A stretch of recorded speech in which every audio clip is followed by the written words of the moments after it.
Okay, everyone. Today's word is, actually, it's a phrase. The phrase is work in progress. I've got a new thingy that I've got strapped around my head. It's holding my iPhone up at a larger angle.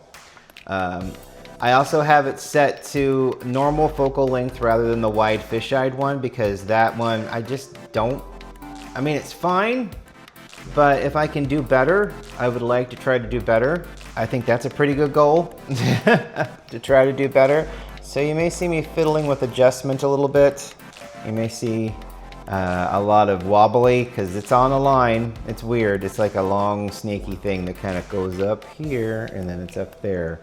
It is a hell of a contraption. But I'm trying, you know? I'm trying. I'm trying to make it so that I can still have a nice high angle and I can use the iPhone and everything still moves. There's no static. It's not just a static shot. I talked about that last week. So it's just I'm trying to evolve, and it's kind of, I mean, it works, but again, like I said, it's a little weeble wobbly. We'll see how it goes. I don't mind it. Actually, I think this would be great for a lot of different applications when it comes to the iPhone and filming. I just don't know if it's going to work for this. So we're going to be using it. So, okay, I'm going to readjust that a hair so that it's dripping over top of that. I need my dosing cup.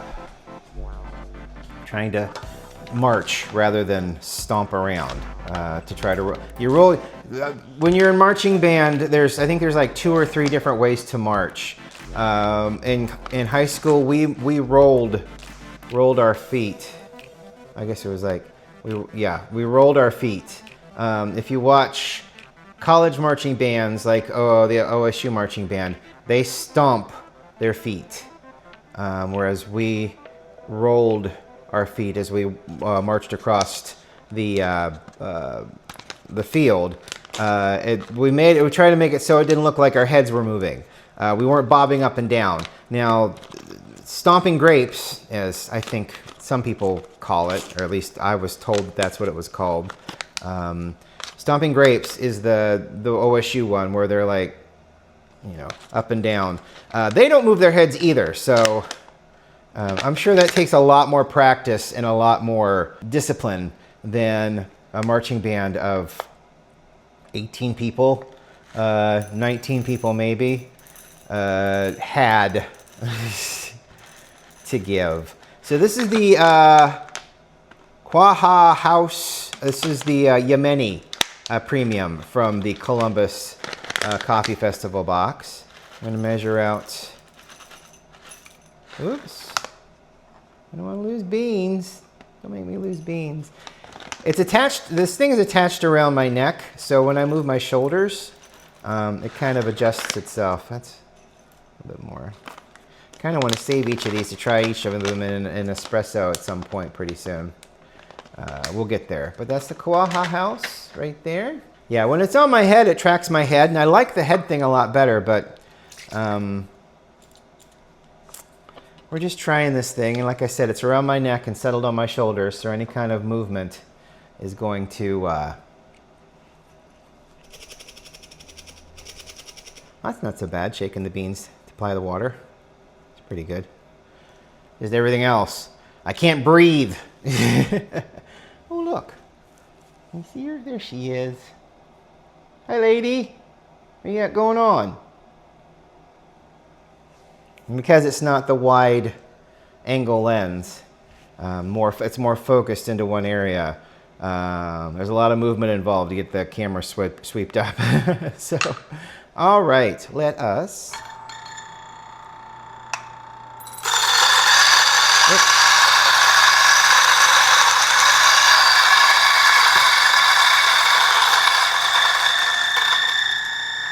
Still on the search for a better coffee applying apparatus. This was good, but I feel like we can do better at some point. And I do need to give that a nice clean out. I dropped a couple beans on the ground. We won't worry about that right now. Because I'm going to make coffee. We're going to make coffee. Yeah. We went out for Cinco de Mayo. A dear friend of ours, she is a DJ, and she was DJing at this wonderful place downtown. Names are hard for me, so I'll put the name of the place down here, and then I'll find her DJ Instagram, and I'll put that up here as well. But she's great. She's a wonderful person, a wonderful friend. And then the place to where we ate was downtown, fairly close to High Street in the Short North kind of area, and really good food.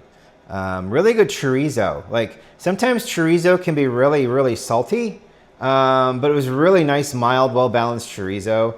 And their chips are really good, and so we just had a bunch of chips and cheese and chips and their cheese is also really good. So yeah, so that's a good place to eat. And they got really good coffee too. So, and like I said, I'll flash that up. They're like a coffee and tacos.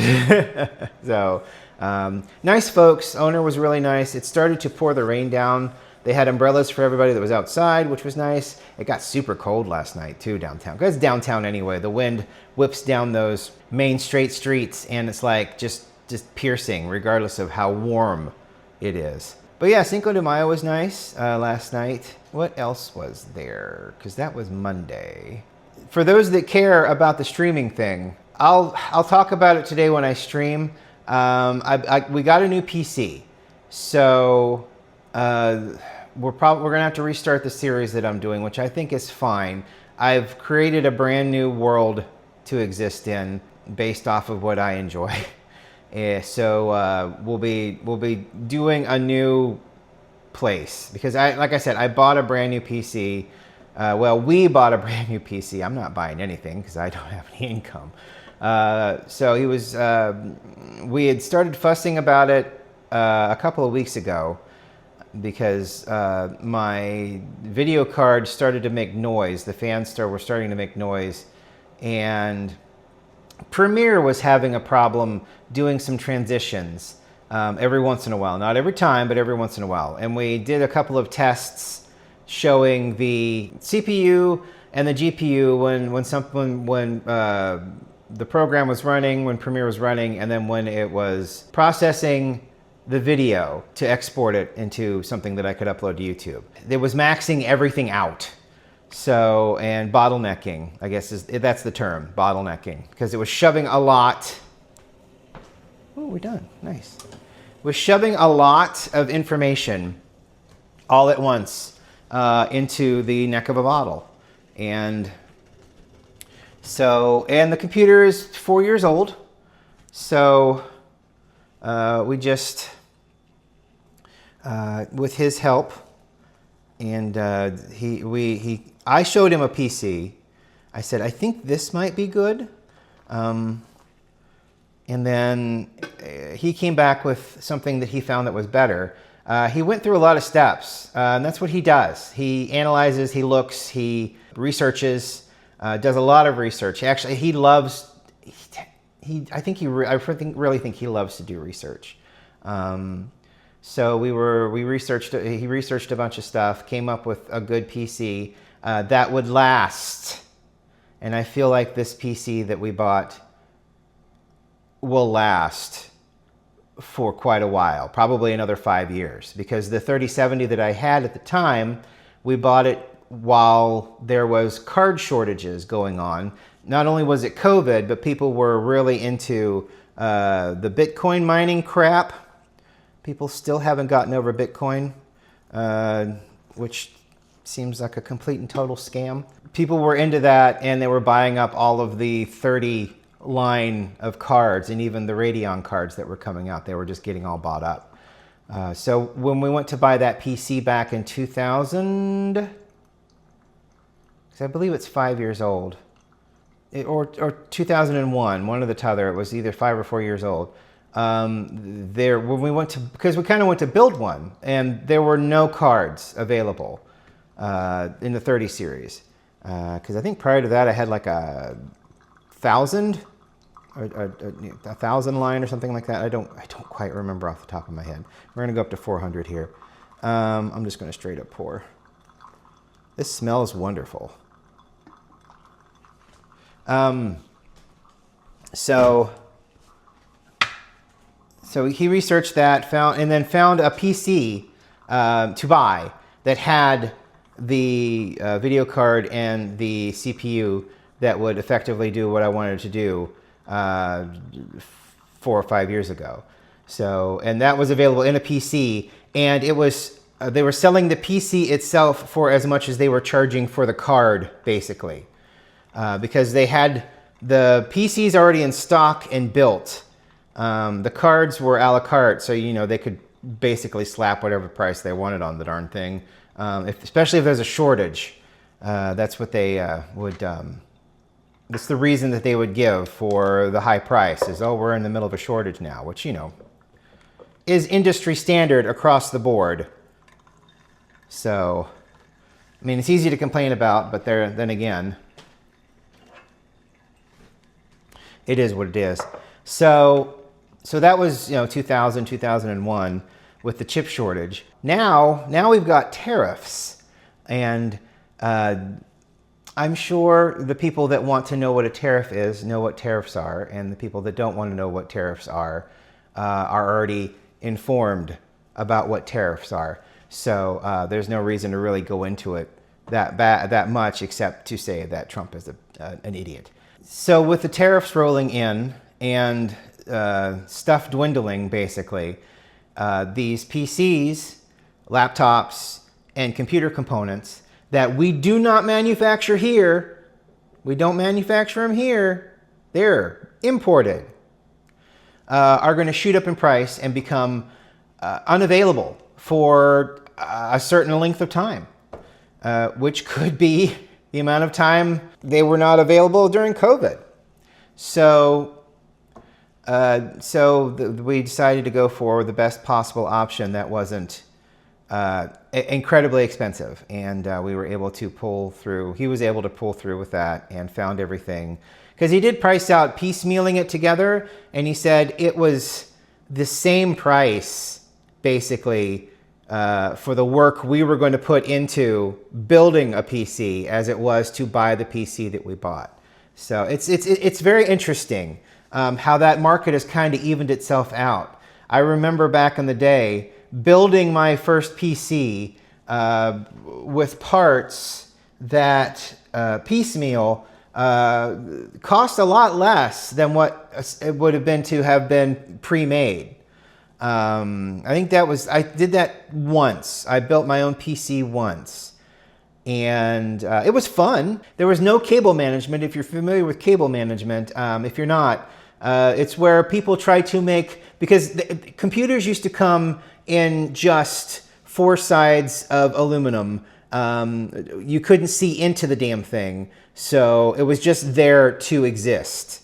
PCs now are works of art with incredibly tidy insides and lights all over the fans, all over the CPUs, all over the GPUs, and all over the memory. The boards even have lights on them sometimes. And the case downstairs that I bought has a little light that goes around the bottom. And I'll take a little video of that and include it in here of the boot up experience, because it's just fascinating what we've kind of went towards. Because you know how people with their cars, if they're really proud of their engine, they're going to cut a hole in their hood and they're going to have a blower sticking out of it, so that you can see that there's a lot of power in this engine. Well, it's kind of the same thing with PCs now. You have this giant glass panel or tempered glass or even plastic panel that you can see through and right into the case itself, and everything's all lit up and pretty. So my last PC that I bought, the 3070, had some RGB on it. I think the fan RGB is the lights. I'm not exactly sure. I mean, RGB is red, green, blue, I think. But they had lights, so it had some lights inside. It even had the cover for the CPU, which is usually a giant fan. It was my first experience with getting something that had cooling liquid cooling in it. So there was a fan up on top of the PC blowing air out, and then tubes, one going down to the block where the CPU was, and then a line coming out to take the hot coolant and put it up in the fan and the radiator and then make it cool again, and then it circulated like that. It had an infinity mirror in it, and that was beautiful. I thought it was really cool. This one doesn't have an infinity mirror on it, which is fine because the rest of the box is lit up like a gay Christmas tree. And like I said, I will show you that in just a moment. It's absolutely fascinating. Ooh, that smells really nice. Tell me what you think about this angle. Is it okay? I may go back to the wide shot because there's this one, there's a close-up camera, a macro camera, and then there's the wide angle camera. And it might be just fine to go back to the wide angle. The wide angle's fine. There's nothing wrong with it. I'm just watching it right now. I've got it simulcast on the TV so I can kind of see what's going on because it's clear up here. It's like all the way up here above my head, like the GoPro was. Because I want the downward shot. I think seeing where my hands are and what they're doing and what's going on over top of everything is really important when you're making this kind of stuff. But I don't know. I may just go back to the wide angle tomorrow. That might be better. So, and I'm probably pronouncing this incorrectly. Qahwah House, because that's a Q. Yemeni Premium Organic Coffee. And this is from the Columbus Brew Box from the Coffee Festival.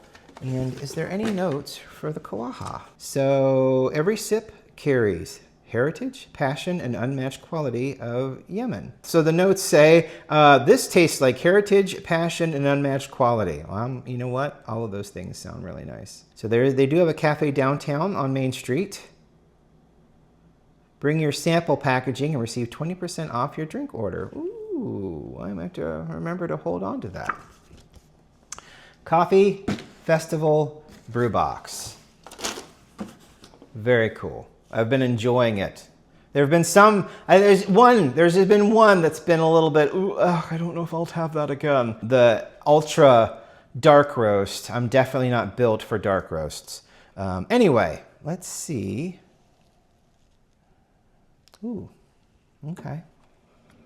Let's see what we can see here. See if I can drink this thing with the snake around me here.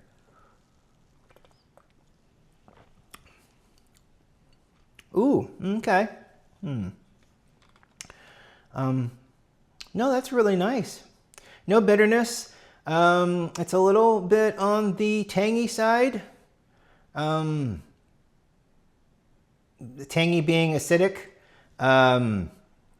Not a lot of bitterness at all. I've had Yemeni coffee before.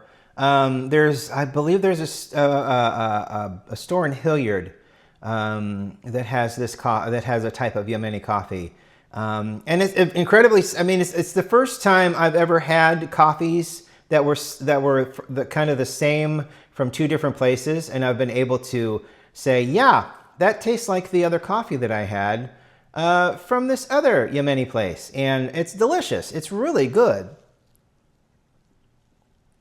It's a really nice, mild, coffee-forward. You get a little bit of chocolate flavor through it. A little bit of a tartness, kind of like almost like a cherry, kind of almost. At least with the way I made it. That's always the excuse, isn't it? Well, mine doesn't taste exactly like yours because I made it maybe a little differently than you did, and that's not necessarily an excuse, that's the truth. You know, your water will change a flavor profile of a coffee. Your grind size will change the flavor profile of a coffee. The way you've prepared it, in this case through the Chemex, can change everything. The Chemex will always taste different than the Clever, which will always taste different than the AeroPress, and so on and so forth. So it's really different.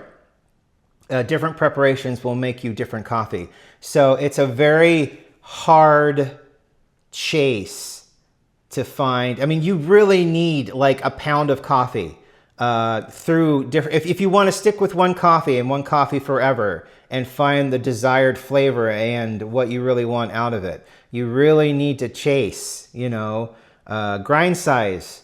If you want to use the Chemex, you chase grind size. If you want to use the Clever, you chase grind size and water, that kind of a thing. There's just a lot of different variables with regards to coffee. And then also, as the coffee cools down, the profile also changes a little bit. So if you don't mind not hot, super hot coffee, and I don't mean like tepid, but tepid coffee is also nice.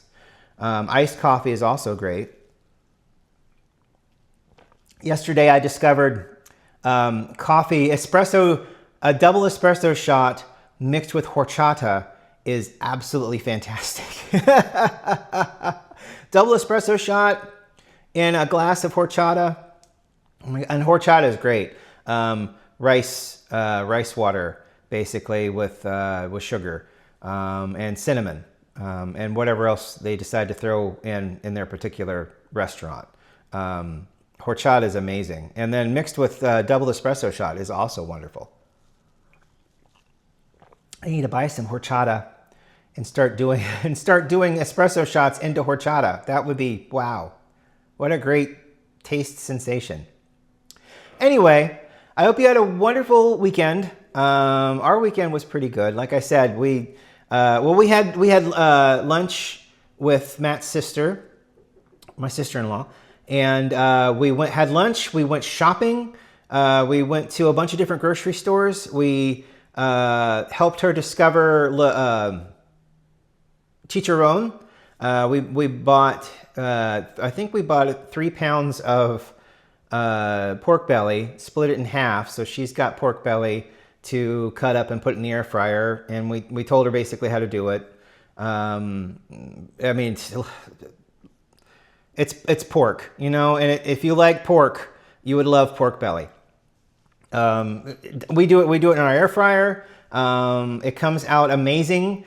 We had it this weekend. We went to Cilantro, which is on Sawmill. I think it's the Carriage Place on Sawmill and Bethel, and it's called Cilantro. And the food there is amazing. The food there is absolutely amazing. Venezuelan, and they have chicharron there, and the chicharron there is on par with the chicharron we had in Medellin, Colombia. And that is to say, it is delicious.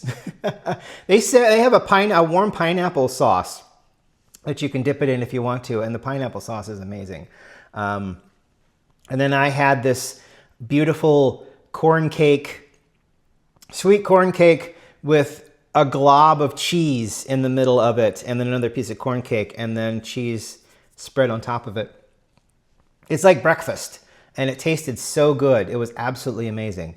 But the chicharron, and you get that side with a side of chicharron, which is the pork belly, and it's just, wow.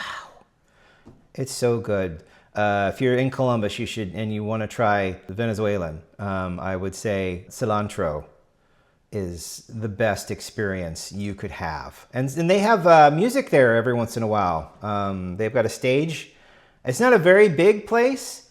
I mean, it's average. I would say it's average size place for something in a strip mall. But they have a small stage where people will come in and play music. It's pretty cool. Pretty cool.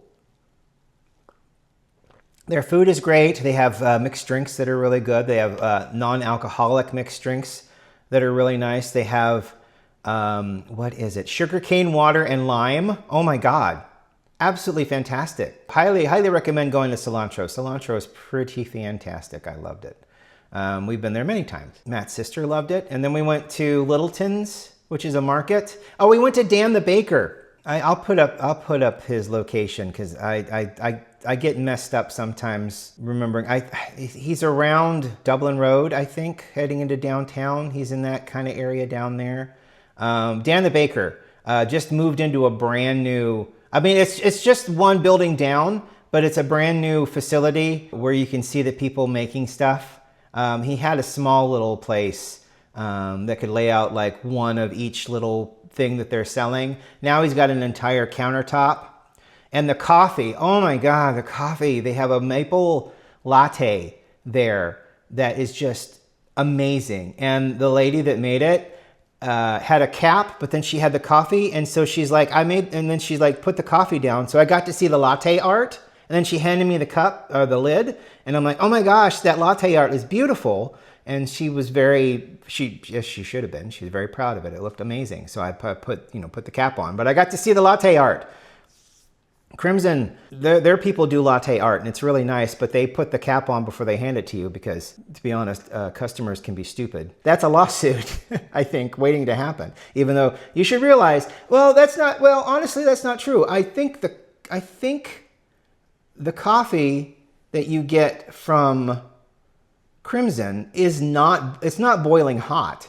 Unless you just order a straight up coffee. If you ordered a flavored coffee, a latte or something like that, I think it's a little bit cooler and won't burn you. But if you order straight up coffee, it's possible. I've never really had a coffee that was boiling hot from Crimson at Easton. Crimson at Easton. Also, a really great place to get coffee. Anyway, enough advertising other things that aren't paying for it. Nah, it's not true. I take it back. No, I will happily share my favorite places to get coffee here in Columbus. It's great. It's a great coffee town. And I mean, look at this brew box. Look at all of the people that sell coffee around town, that have their own coffee shops around town, that you can go and get coffee, local, wonderful ground beans and unground beans. And you can just buy it directly from the store. It's fascinating. Hey, buddy. What are you doing over there? Being cat. Thank you for watching today. I really appreciate it. We'll come back tomorrow. I'll try a different angle. I'll try fiddling with this thing. It's going to be a process. And we are going to figure it out because I have a certain way that I want things to look. I don't want static shots. I could go for some kind of 2-camera setup, but my gosh, I can't. Then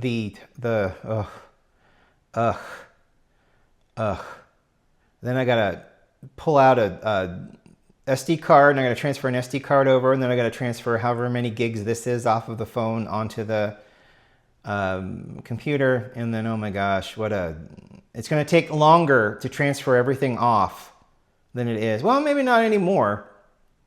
I don't know. This will be the first time editing with the new PC, so I'm pretty excited to see how it all goes. Have a great day. We will talk to you tomorrow. See you later. Bye.